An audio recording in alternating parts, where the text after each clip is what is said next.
something that's critical to our success is employer partnerships. While right now we, as a department, have a little over 100 employers participating in a multitude of training programs, including apprenticeships, we still need more. I mean, there's obviously more than 100 employers out there, and these are profits for nonprofits. Municipalities, counties can also hire our apprentices. But again, it's conveying the value of apprenticeship training. I like to do it in a quantifiable, measurable way to show them how training and apprenticeship programs help save them a lot of money, increase productivity, decrease turnover, unemployment, etc. I can go on and on. There's just so much value in training.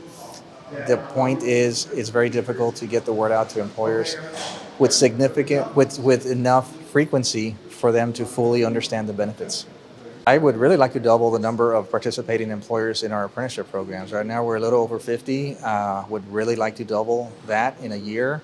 And by doing so, we're having these community sessions, forums, specifically for employers to educate them, to let them know the value of training and apprenticeship programs.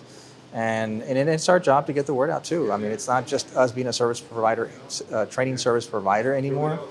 This is about us being able to convey that message with enough frequency so that employers will understand the value. And I don't blame them. It's not their fault for not knowing what we have to offer. It is what it is, but it's our job and duty to convey that message, make sure they understand, and make it so that it's very difficult for them to say no to training. The Center for Advanced Training and Apprenticeships is the non-credit division of South Texas College, focusing on developing customized training programs based on industry demand, business and industry. So essentially we'll develop programs that could range from basic soft skills to highly advanced integrated technologies and robotics and automation and everything in between. And what we focus on also is providing industry recognized credentials. So as a non-credit side of the college, we do what the industry wants. It's not necessarily for a degree, academic degree, but it's definitely for increased knowledge, skills, and abilities, and many times an industry recognized credential. Without having stepped foot in the college academic side, while at the same time we're working with our academic partners that if our students can get credit should they want to pursue an associate's degree, our non-credit instruction will be complementary to the academic program as well. So I'm sure you played a key role in putting this summit together, the third annual summit, as I said, as we mentioned. And you had some keynote speakers from like the Department of Labor, Workforce Solutions or Commission up in Austin. And you're an expert in this field, but in all those speeches, those three keynote speeches, was there anything that was new to you? Anything that really, because for example, Desi Holmes said she's got a new program and more funding available this December that she would encourage STC to get involved in. Anything that you heard today that was sort of new for you and important? I learned more about the extent of or the reach of the U.S. Department of Labor in helping facilitate the development of non-traditional apprenticeship programs. Dudley Light from the U.S. Department of Labor, one of our speakers, was very specific in saying this is not apprenticeship of the old days or it's vocational trades only, plumbing, electrical. This is way beyond that. And what I learned also is I never really thought that educational apprenticeship programs were feasible. And I'm talking about, principals and teachers.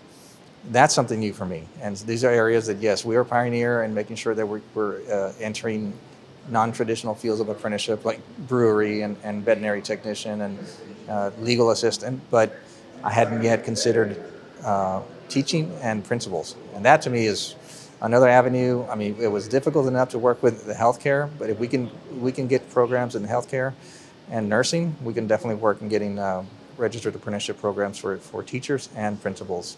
And then the other part was from Desi Holmes, our other speaker from the Texas Workforce Commission, was she announced availability of new funding. That's always music to our ears as well. I mean, that's again great to hear. Great to hear that they continue to invest in apprenticeship training, and these funds would be specifically for registered apprenticeship and pre-apprenticeship.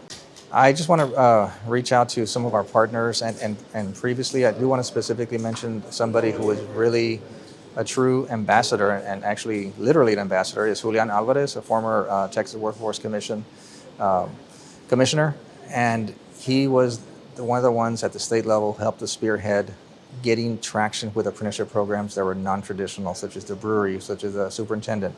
So, and that's why he was named an apprenticeship ambassador nationwide by the U.S. Department of Labor.